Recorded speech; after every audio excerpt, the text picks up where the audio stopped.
تو عالم صلی اللہ علیہ وسلم کی ولادت جو ہے وہ 8 ربیع الاول شریف کو ہوئی.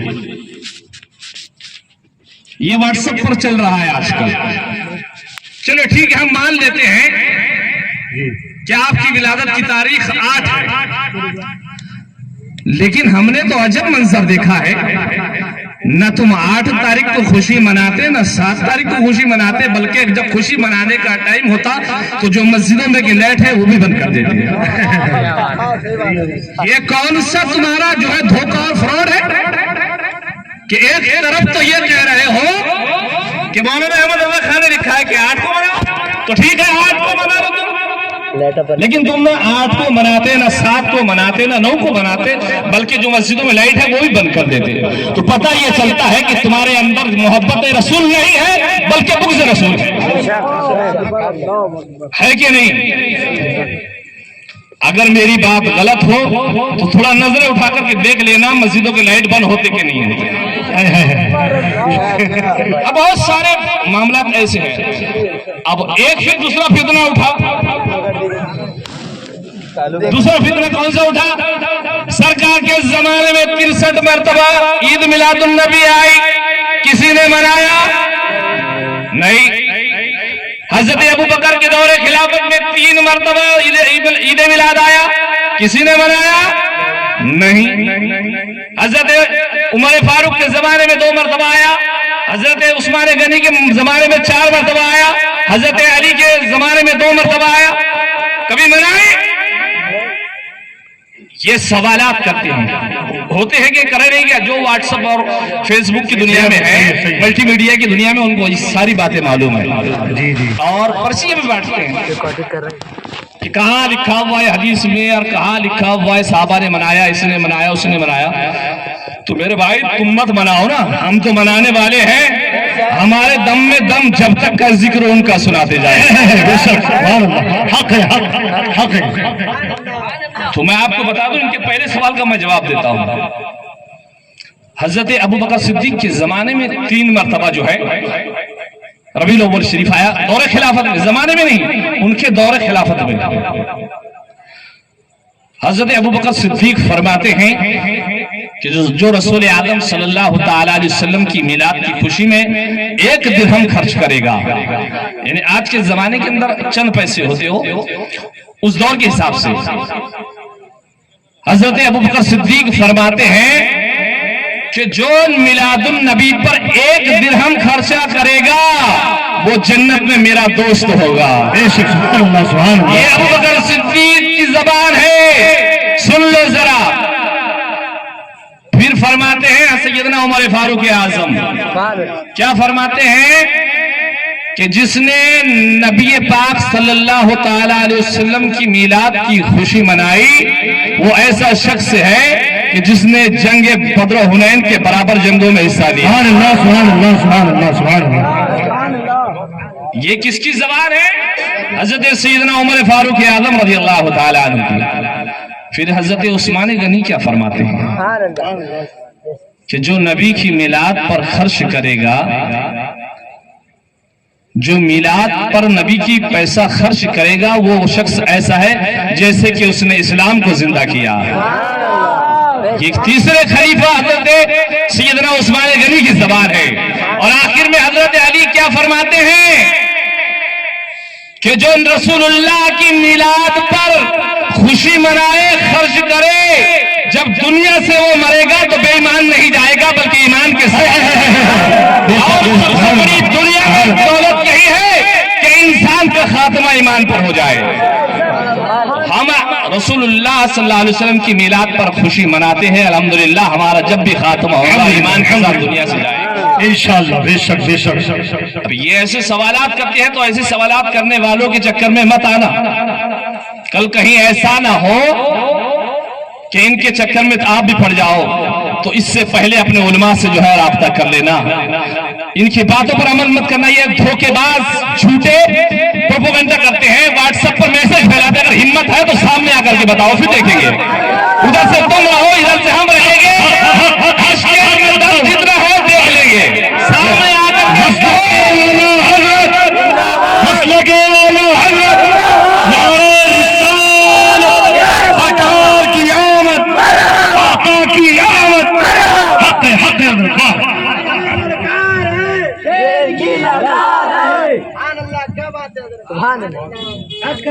یہ بہت ساری باتیں تو ایسی ہے ہی، لیکن تم اپنے نبی کی ولادت پر خوشی منانا جیسے چاہے دل کھول کر کے منانا، صرف ناجائز خوشی مت کرنا۔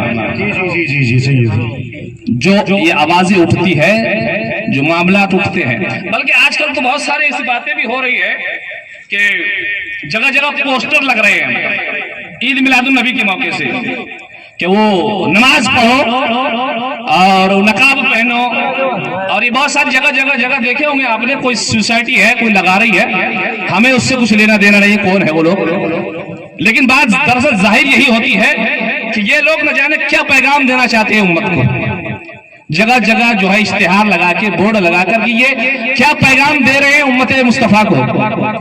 ارے پہلے تم تو خود نماز پڑھنا سیکھ لو،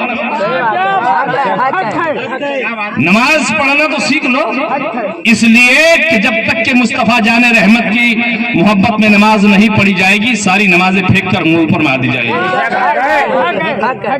اور نمازیں بھی ایسی، چلو نماز کو مسجد میں جا کر کے ان کی دیکھو تو 2 رکعت نماز پڑھتے، 4 رکعت نماز پڑھتے، پتہ نہیں کون سی نماز پڑھ کر کے بھاگ گئے، اور نماز کا ڈنکا سارے اس میں بجا رہے کہ نماز کو چلو، نماز پڑھو، چڈی پر بھی نماز پڑھو ہو جاتی۔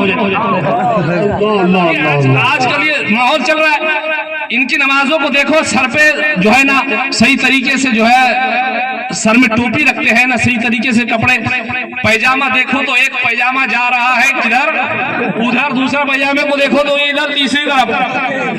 ارے کوئی طریقہ ہے نماز پڑھنے کا؟ پہلے صحیح طریقہ تو سیکھ لو نماز پڑھنے کا، کس طرح جو ہے نماز پڑھی جاتی ہے۔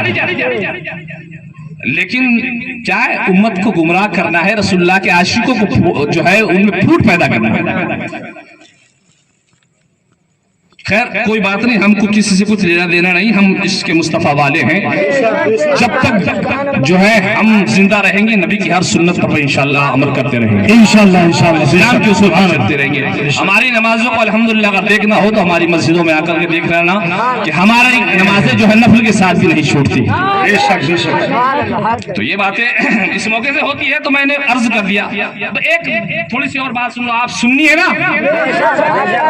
ہے سنی؟ ہاں سنی ہی رہنا، اس لیے کہ کل بدعقیدہ ہو کر کے مرو گے نا تو تمہاری قبر پر آنے والا بھی کوئی نہیں ہوگا، اور کل کہیں ایسا نہ ہو کہ لوگ تانا دیتے ہیں قبر پر پھول نہیں ڈالنا چاہیے، تو کہیں ایسا نہ ہو کہ کل تمہاری قبر پر کوئی کانٹے لا کر کے ڈال دے۔ ہو سکتا ہے نا، ہے کہ نہیں؟ سنی ہے؟ ہاتھ اٹھا کے بتاؤ، الحمدللہ سنی ہے، اور سنی رہنا مرتے دم تک کے۔ کبھی جو ہے سنیوں سے اپنا دامن مت چھڑانا، اپنے بزرگوں کے راستے سے مت ہٹنا، اس لیے کہ ہمارے بزرگوں کا جو راستہ ہے وہ بالکل حق ہے اور سچا ہے۔ جو ہمارے بزرگ کرتے ہوئے چلے آئے نا، وہ راستے سے بہتر راستہ کوئی نہیں ہے۔ لوگ کہتے ہیں کہ پہلے بزرگوں کو کیا سمجھتا ہے، لیکن نہیں مسلمانوں، جو بزرگوں کا راستہ ہے وہی سچا ہے، اور آج تک کے جو ہم جن راستے پر چل رہے ہیں الحمدللہ وہ راستہ سیدھا اور سچا ہے۔ ہمارے گھر کبھی میت ہو جاتی ہے تو ہم قبرستان میں جاتے ہیں، درود و سلام فاتحہ پڑھتے ہیں، احسان ثواب کرتے ہیں، اور جب میت کا دن ہوتا ہے آخری تو قبر پر ہم لوگ اذان بھی دیتے ہیں۔ اذان دیتے ہیں کہ نہیں؟ تو اذان دیتے وقت جو ہے کچھ سوالات پیدا ہوتے ہیں کہ بھئی بچہ جب پیدا ہوتا ہے تو اس کے کان میں اذان دی جاتی ہے تو اس کی نماز پڑھی جاتی ہے، آخر میں جہاں اذان دی جاتی ہے تو وہاں نماز بھی ہوتی ہے۔ یہ باتیں ہوتی ہے کہ نہیں ہے؟ قبر پر اذان دلواتے ہو کہ نہیں دلواتے ہو؟ دلایا کرو اپنے جو ہے مردوں کی قبر پر اذانیں، یہ جائز طریقہ ہے اور اچھا ہے، یہ ہمارے بزرگ کرتے ہوئے آئے ہیں، اس کو کرنا چاہیے۔ تو سوال اٹھتے ہیں کہ جہاں اذان ہوتی ہے وہ نماز پڑھنا چاہیے، ایسا کہہ کر جو ہے گمراہی پھیلانے کی جرات کرتے ہیں اور لوگوں کو بہکاتے ہیں، لیکن انہیں معلوم نہیں ہے کہ وہ جو بات کر رہے ہیں کہ جہاں اذان ہوتی ہے وہ نماز بھی پڑھنا چاہیے۔ تو ابھی کچھ دنوں پہلے کی بات ہے کہ آسمان سے اللہ کی رحمت ایسی آنے لگی، تھوڑی اس نے اپنی شکل بدل دی، تو جو ہے اولے برسنے لگے، گار کے ٹکڑے جو ہے آسمان سے گرنے لگے۔ کیا ہوا؟ آسمان سے جو ہے گار کے ٹکڑے برسنے لگے۔ اب رب کی رحمت ہے، تھوڑی سی اس نے شکل بدل دی تو کیا ہو گیا کہ اذانیں جو ہے بڑے زور کے ساتھ میں اذانیں پڑھے، ایک بار نہیں 10 بار اذانیں پڑھنے لگے، ایک مسجد سے غالباً 5 7 مرتبہ اذانیں پڑھی گئی۔ تو میں نے سوچا، میں اپنے گھر پر تھا بیٹھا ہوا، میں نے کہا یا اللہ، مسجدوں میں ابھی تک کی تو ایک اذان ہوتی تھی، اب 10 اذانیں ہونے لگ گئی ہے، ابھی ایک ساتھ کون سی 10 نمازیں پڑھیں گے؟ ابھی کہاں جماعت کھڑا کریں گے؟ کون سی نماز پڑھ گئی ہے؟ بارش کی نماز جماعت کریں گے کیا؟ کیونکہ منع کرتے ہیں نا قبر پر اذان مت دو، تو اب یہ یہاں کون سی اذان دے رہے ہیں، کون سی نماز پڑھیں گے؟ بول تو دیتے خود لیکن پھنس بھی جاتے خود۔